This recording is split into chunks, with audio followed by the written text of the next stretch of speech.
या देवी सर्वभूतेषु बुद्धिरूपेण संस्थिता नमस्तस्यै नमस्तस्यै नमस्तस्यै नमो नमः।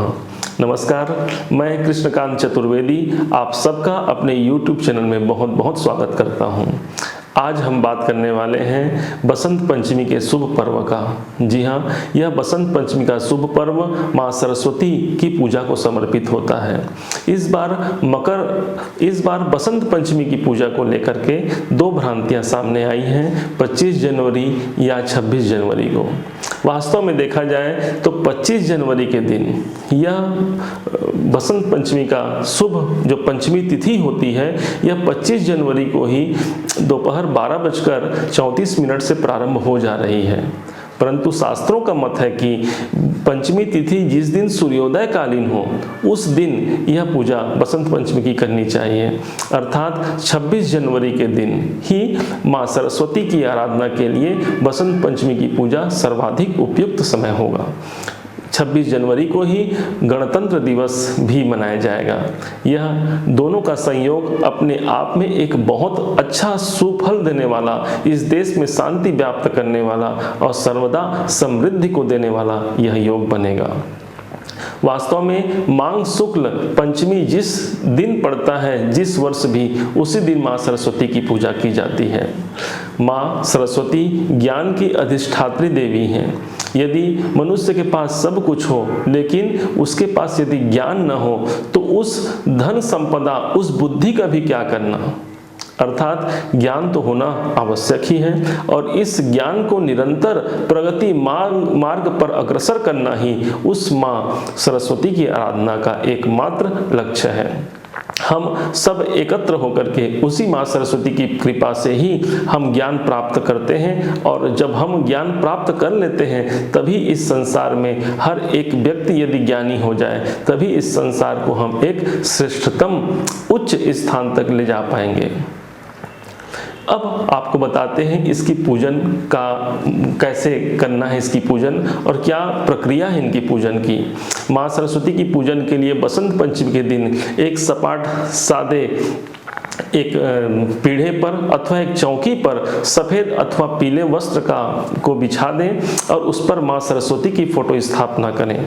फोटो के पास ही एक दीपक प्रज्वलित कर दें जो घी से जलता हुआ हो।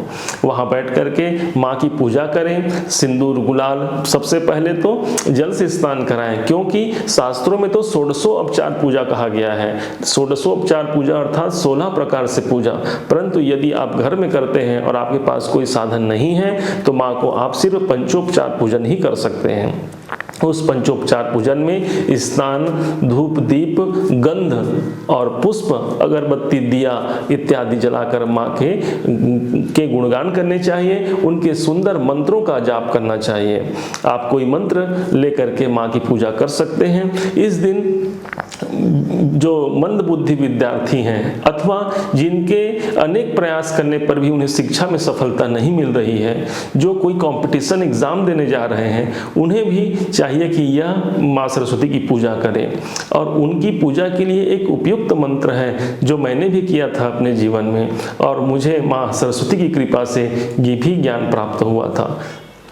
वह मंत्र है ओम ह्रीम ऐं ह्रीम ओम सरस्वत्यै नमः। आप सब इस मंत्र को दोबारा सुन करके लिख सकते हैं और यदि आप सब भी माँ सरस्वती के कृपा प्राप्त करना चाहते हैं, उनके भक्त हैं, तो कमेंट बॉक्स में भी जय माँ सरस्वती लिख सकते हैं।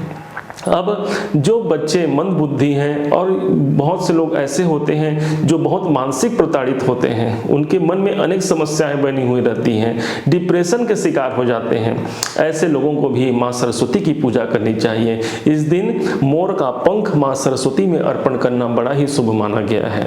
जो आम के मोर होते हैं, मोर जो आम के, उसको भी ले जा करके माँ सरस्वती के चरणों पर अर्पण किया जाता है।